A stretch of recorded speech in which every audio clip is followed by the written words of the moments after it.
So essentially I just gotta put that in that. Pretty simple, right? Maybe you should take it slow.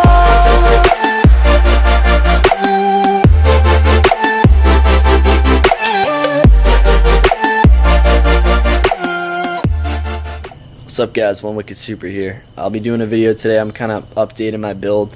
I don't really expect this to be that long of a video, but I just want to show you guys where I'm at with my build. I've made a lot of progress on the build, and I'll be releasing a video right after this one about the T56 Magnum kit for the transmission kit. And the reason behind that is because I actually have the kit installed on the engine. Now, my last video, the engine was on an engine stand, obviously no transmission on it, but we got the transmission on it. It's all hooked up, ready to go. Wiring harness is all hooked up, ready to go. And I mean, everything's ready to go. I'm ready to put the engine in the car. Just need to fasten this somehow. But yeah, I mean, the wiring harness went really well. I really didn't have to modify it at all. I had to modify a few things. I had to splice wire right here for the transmission. And I really think that's it. The oil level sensor is off a little bit. I have to splice that, or actually no, I depinned the wire so it would fit. But yeah, I mean, that was it. I also had to change out here. I guess the Aristos come with this sender. It's called a sender. What it does is it sends the coolant temp to your coolant gauge in the Supra. I guess Aristos don't have that, so you have to order one, screw it in. There's just a bolt in it, so just unthread a bolt and thread the sender in. It's like a $20 fucking sensor, whatever you want to call it. I got my accessory belt, serpentine belt on, and I mean, she's ready to go. She's ready to be put in the car. Now the car itself, show you guys a cool little mod I've done. I've never seen anyone do this to a Supra. So yeah, this is the trunk, hood.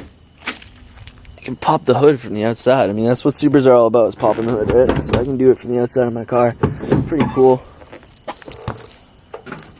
So yeah, here's the engine bay. Now, since you guys last saw it, the engine bay was pretty dirty. And yeah, I had the fuse box in there, and I had a lot of my brake master cylinder in there, and clutch master cylinder, and everything was in there. The mount for the ABS actuator, and I've since removed all of that. Now you may ask yourself, why did I remove all that? Well, the reason behind that is I'm gonna paint the engine bay, as you can tell, because I taped everything off, and I'm gonna paint the engine bay. I made the executive decision that I want the engine and the engine bay to just be nice. I want it to be perfect, and in my mind, that's having a painted engine bay. I think it looks really clean. Not necessarily shaved or any of that, but just a painted, nice, clean, glossy engine bay. Now, obviously, the exterior of the car is far from perfect. I mean, I've got scratches and whatnot that I didn't do. It's from previous owners. But mismatching panels. I mean, my target top is freaking junk. It needs to be repainted. I mean, the car is going to need to be repainted. So you got to start somewhere. You got to set the bar somewhere. And for me, I've been working a lot on the engine and transmission, so that's where I'm going to set the bar.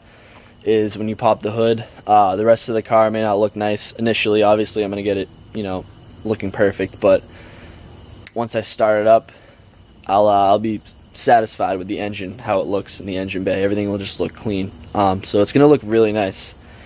And then maybe I'll move on to the exterior, and then the interior, and pretty soon I have a full build. I have a fully built car. So yeah, things are gonna start getting pretty exciting on my channel.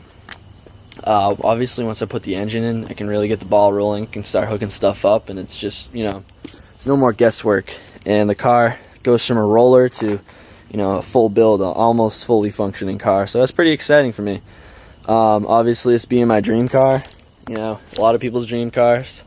And if it is your dream car, you should go ahead and subscribe, because I'm coming out with a ton of content with Supras, IS300s. We're thinking about picking up an SC300. So anything 2JZ. Not limited to that. I have other stuff, but anything 2JZ we'll be posting on our channel. And that comes to, obviously build videos. I've got 3 IS300s with my friends, builds going, and product reviews, and I mean anything you guys can think of, anything you guys want me to upload, you can comment, and I'm open to suggestions. But yeah, so that's pretty much where I'm at with the build. I mean, I'm pretty much, gonna take the fenders off, take the headlights out, bumper, paint it, put it all back together, and throw the engine in, and yeah, it'll be ready to go. So like I said, make sure you guys subscribe, you can turn notifications on, and like the video, and comment with any suggestions. So yeah, thanks for watching.